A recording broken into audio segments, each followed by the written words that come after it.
En réalité,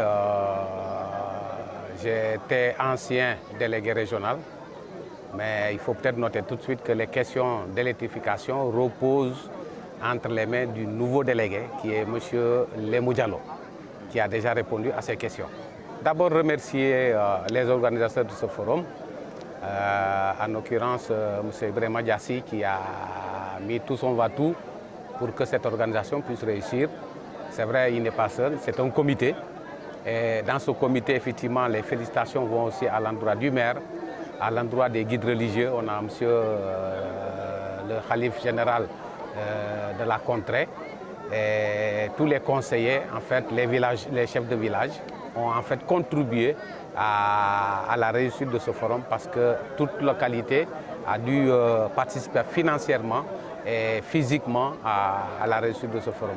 Alors, dire qu'en fait, oui, en fait, l'objectif de l'échange n'a nullement sans doute été d'amener des plats à servir effectivement aux populations des villages. On a juste essayé de soulever des questionnements qui, liés à l'électrification rurale, permettront aux villages de se préparer à l'arrivée de l'électricité. Parce que comme je dis souvent, l'électricité, c'est vrai, c'est un outil de travail, si on le considère très bien. C'est un outil de développement.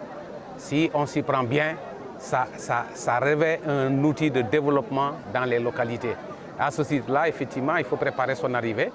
Préparer son arrivée, c'est créer des forums d'échange pour voir quelles activités lucratives les populations peuvent amener pour qu'à l'arrivée de l'électricité, qu'ils puissent vraiment avoir de quoi payer. Parce que comme je dis souvent, c'est le besoin qui crée la richesse.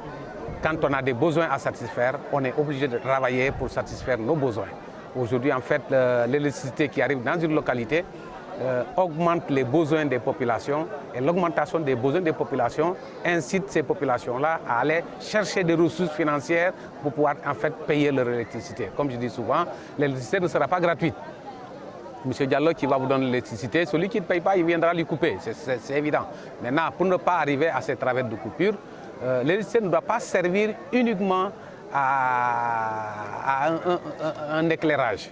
Il doit servir effectivement à un travail qui permette que les populations vraiment puissent se développer. On a souvent vu que dans nos villages, les populations immigrent toujours vers Dakar parce que c'est là-bas où on vit mieux.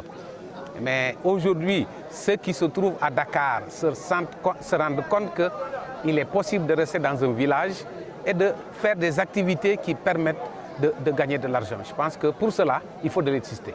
Et quand on a l'électricité, effectivement, on peut avoir une menuiserie métallique, il faut avoir une menuiserie ébéniste, on peut tout avoir dans une localité et permettre que les jeunes de la localité puissent continuer à rester chez eux et à travailler, développer la localité. Je pense que ça, dans le débat, on a soulevé des thèmes dans ce sens-là qui permettent que les populations comprennent que l'Eldorado, ce n'est pas Dakar.